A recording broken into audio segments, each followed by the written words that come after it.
Okay, seventh class maths problem. Topic పేరు chapter పేరు exponents. లో ఎన్నో ప్రాబ్లం అది 17th ప్రాబ్లం.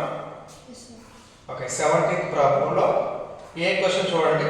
ఏ క్వశ్చన్ ఇది IIT question. If x power x is equal to 2 power 24, then find the value of x.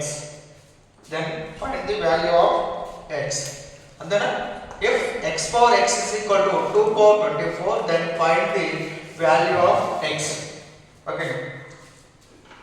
మనకి ఇచ్చింది ఏంటి? Given x power x is equal to 2 power 24 అనే అంశం మనకి ఇచ్చాడు. మనం x వాల్యూ కనుక్కోవాలి. దీంట్లో x వాల్యూ కనుక్కోవాలి. ఓకేనా? So therefore given solution given x power x is equal to 2 power 24. x power x is equal to x power x is equal to 2 power 24. అంటే ఇక్కడ x power x ఉంది కదా, 2 power 24 ఉంది కదా, అంటే x can be written as 2 power n అన్నమాట. అంటే 2 power n లో 2 power of n లో రాసుకున్నాం. అంతేనా? x power x ఇది ఇక్కడ బేస్ ఎంత ఉంది? ఇది 2 ఉంది కదా, అంటే x ని మనం 2 పవర్ ఆఫ్ గా రాయాలన్నమాట. 2 పవర్ ఆఫ్ గా రాయాలి. ఓకేనా? So therefore let x is equal to 2 power n. x ని 2 power n గా రాస్తాం అన్నమాట. ఓకేనా? x is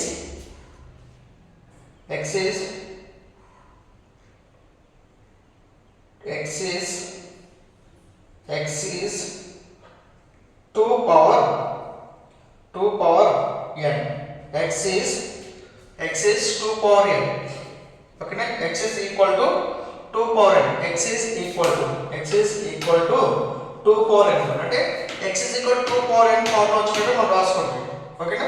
అంటే ఇప్పుడు x is equal to 2 power n కదా, x is equal to 2 power n substitute చేయండి. x వాల్యూ ఎంత? 2 power n whole power x ఎంత మళ్ళా 2 power n is equal to 2 power 24. ఓకేనా? ఇది ఏ ఫార్ములా చెప్పింది? ఏ formula? a power m into n. a power m into whole power n. చూడు x is equal to 2 power n. అంటే x value ఎంత రాశాను? 2 power n రాశాను. మళ్ళీ x వాల్యూ ఎంత రాసుకోవడం వల్ల 2 power n. అంటే x వాల్యూ 2 power n మళ్ళీ x వాల్యూ 2 power n రాసుకోవాలి. is equal to 2 power 24. So ఈ ఫార్ములా ఉంది a power m into a power n. a power m into whole power n. Formula a power m into n formula. ఓకేనా? Formula base. ఓకేనా? అప్పుడు ఎంత ఈ రెండు product అవుతాయి అన్నమాట. అంటే 2 into 2 power n into 2 power n is equal to 2 power 24. అంతేనా? a power m into whole power n అంటే m into n కదా, ఈ రెండు ప్రోడక్ట్ అవుతాయి కదా. 2 power n into 2 power n is equal to 2 power 24. ఇక్కడ సమానత్వ గుర్తులో భూములు సమానం కనుక ఘాతాంకాలు అయితే సమానం అవుతాయి. ఓకేనా? So therefore bases are equal, then powers also equal symbol. ఓకేనా? So therefore n into 2 power n is equal to 24. n into 2 power n is equal to 24. So 2 power n మనం చేస్తాం is equal to పంపిస్తాం అవుతుంది. n is equal to 2 power n by 24 by 2 power n. n is equal to 24 by 2 power n. ఇక్కడ 2 power n ఉంది కదా, 24 కూడా 2 power of రాసుకోవాలి. ఓకేనా? 2 power of రాసుకోవాలంటే 24 can be written as n సరిపోతుంది 2 table లో 2 కాబట్టి 2 టేబుల్ తీసుకోవాలి. అంత 2 12 2 6 2 3 ఇది అంతకంటే లీస్ట్ నెంబర్స్ లేవు. అప్పుడు ఎంత అవుతుంది? 2 into 2 into 2 into 3 అంటే ఎంత? 2 cube into 3 కదా. 24 can be written as 2 cube into 23. అంతేనా? అంతే. n is equal to 2 cube into 3 by 2 power n. ఇప్పుడు ఈ రెండు ఎలా ఉంది చెప్పిన ఫార్ములా, ఈ రెండు ఎలా ఉన్నాయి? A power m by a power n formula ఉందా?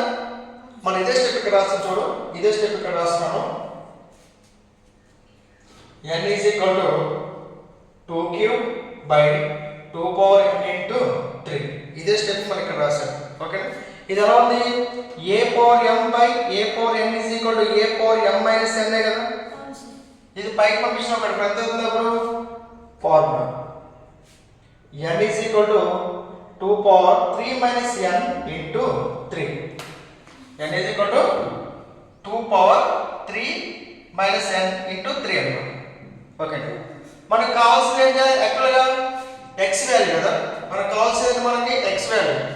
x వాల్యూ మనం దేంట్లో కన్వర్ట్ చేసుకున్నాం? 2 పవర్ n లో కన్వర్ట్ చేసుకున్నాం. x వాల్యూ మనం దేంట్లో కన్వర్ట్ చేసుకున్నాం? 2 పవర్ n లో కన్వర్ట్ చేసుకున్నాం. 2 పవర్ n అంటే n వాల్యూ కనుక్కుంటే x వాల్యూ వచ్చినట్టే కదా. ఇక్కడ n వాల్యూ ఎంత అయితే ఈక్వేషన్ సాటిస్ఫై అయితే చూసుకోవాలి మనం ఇక్కడ. ఇప్పుడు put n is equal to put n is equal to 1 substitute. put n is equal to 1 substitute. n is equal to 1 అంటే LHS ఎంత ఇక్కడ? LHS ఆన్సర్ ఎంత? ఇక n is equal to 1 left side 2 into 3 minus 1 into 3. Equation satisfy అవుతుందా? Equation satisfy అవుతుందా? 1 is equal to 2 square into 3. So ఇది కాదు కదా, n is equal to 1 కాదు కదా, n is equal to 1 కాదు కదా. So n is equal to 2 substitute. n is equal to 2 substitute. n is equal to n value ఎంత? 2. ఎంత ఇది? 2 3 minus n వాల్యూ ఎంత? 2 into 3. 2 is equal ఎంత? 2 power 1 into 3. ఎంత ఇది? 2 is equal to 6 అవుతుంది. ఇది కాదు కదా, అంటే n is equal to 2 అనేది ఈ ఈక్వేషన్ సాటిస్ఫై చేయదు కదా. Next goat another. Next n is equal ఎంత? Put n is equal to 3 తీసుకున్నాం. n is equal to 3. Left side ఎంత ఉంది? లెఫ్ట్ సైడ్ ఈక్వేషన్ మనకి 1 ఉంది. in equation 1 put in equation 1 in equation 1 put n is equal to 3 substitute చేయండి. LHS లో n is equal to 3 2 power 3 minus n ఎంత? 3 into 3. 3 is equal to 2 power 3 minus 3 ఎంత? 0 into 3. 3 is equal to 2 power anything to the power 0 1 into 3. 3 is equal to 3. 3 is equal to 3 satisfied కదా, condition must be satisfied కదా. ఎప్పుడు n is equal to 3 ఉన్నప్పుడు. అప్పుడు n value ఎంత వచ్చింది మనకి? 3. అంటే n వాల్యూ 3 కదా, మనకి x ఎంత అనుకున్నాం? x ఎంత అనుకున్నాం? x is equal to 2 power n అనుకున్నాం కదా. x is equal to 2 power n అనుకున్నాం కదా. సో n వాల్యూ ఎంత? 3 కాబట్టి 2 cube answer. x is equal to 2 cube అంటే ఎంత ఆన్సర్? 8 ఏనా? x క్యూబ్ n వాల్యూ 3 వచ్చింది కదా, x is equal to 2 power n అనుకున్నాం కాబట్టి 2 కి 2 n బదులు 3 అన్నమాట, అంటే 8 క్యూబ్. 2 క్యూబ్ అంటే 8 అన్నమాట. అంటే x వాల్యూ ఎంత మనకి? x వాల్యూ ఎంత మనకి? 8 అని అర్థం. ఇలా కనుక్కోవాలి. ఓకేనా? ఇటువంటి టైప్ ఆఫ్ క్వశ్చన్ ఇక్కడ 2 పవర్ ఉంది కాబట్టి x is equal to 2 power n తీసుకోవాలి. 3 పవర్ ఉంది అనుకోండి, x is equal to 3 power n తీసుకోవాలి. ఓకేనా? ఇక్కడ బేసిస్ బట్టి మనం తీసుకుంటే ఆన్సర్ సొల్యూషన్ వస్తుంది మరి. ఇది వేరే మెథడ్ కూడా చేయొచ్చు, ఇంకో మెథడ్ చూద్దాం కావాలి. ఓకేనా? ఇది ఇంకో క్వశ్చన్ చూద్దాం.